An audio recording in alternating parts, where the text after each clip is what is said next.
Көп әйел алуды жақтырмаймын, ұнатпаймын. Өте қарсымын. Өйткені алған азаматтардың өмірінің қор болып жүргенін білемін. Әйелдердің жылап жүргенін жақсы білемін. Бізде әділдікпен аламайды ешкім. Біз әділеттікпен сұрай алмаймыз. Құранда да солай келмейме өзі. Әділетті бол дейді. Әділетті бола алмасаң біреу жақсы дейді. Нұреке, сізге сұрақ. Сіз Алладан қорқатын шынайы дін таратушы имамсыз ба? Әлде қатындардың имамсыз ба? Қалай сіз мұсылман бола тұра, имам бола тұра, Алладың рұқсат берген затына қарсы болып отырсыз? Алла тағала айтқан, әділетті бола алсаңыздар 2, 3, 4 алыңыздар деген. Бірақ сіз айтасыз, әділеттілік көп жасай алмайды, жасалып жатқан жоқ дейсіз. Сонда сіз әр Қазақстанның түкпір-түкпіріне барып, әр қатындармен сұхбаттасып, өсек айтып жүрсіз бе? Отбасындағы проблемаларын тыңдап жүрсіз бе? Сіздің алдыңызға әрі кетсе бір 10-100 адам келген шығар, бірақ миллиондаған мұсылман ондай емес. Есіңізде болсын. Қаншама отбасылар бар, бақытты да баянды ұрпақтарын көбейтіп үбірлі-шүбірлі болып жатқан.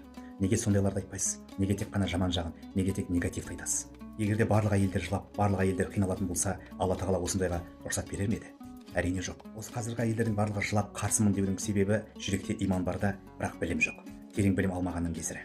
Және де сіз сияқты коуч сымақтар, имам сымақтар Алла тағаланың айтқан сөзін бұрмалап, яғни ол болмайды, ол дұрыс емес деген сияқтымен соны тыңдап келген келіншектер осы сіздердің кесірінен ажырасып кетіп жатыр. Үйлерінде фитна туып жатыр. Оны да ескертіп қойыңыз. Ал енді сіздің мына сұрағыңыз. Барлығының аузын жабатын бірақ сөзбен қайтап берген, өзім айтқам, сен тоқал алу үшін қызыңды тоқалдыққа бердің. Өзіңнің қызыңды берер ме едің дейсіз. Шынайы тақуа білімі бар мұсылмандар бұндайға тіпті ойланбайды. Қарсы да келмейді. Яғни қыздың жүрегінің өзінің қалауы бар. Өзі сол адамды сүйіп тұрса, ешқандай мұсылман оған төтеп беріп қарсы бола алмайды. Рұқсатын береді. Ол жерде қыздың ешқандай бір жеңіл жүрістіге бересің бе деген сияқты емес. Болмаса басқа дін өкіліне бересіз бе деген сұрақ емес. Ол жерде екінші әйел. Яғни Алла тағаланың рұқсат етілген заты. Сіздің мына қойған аргументіңіз өте төмен дәрежеде.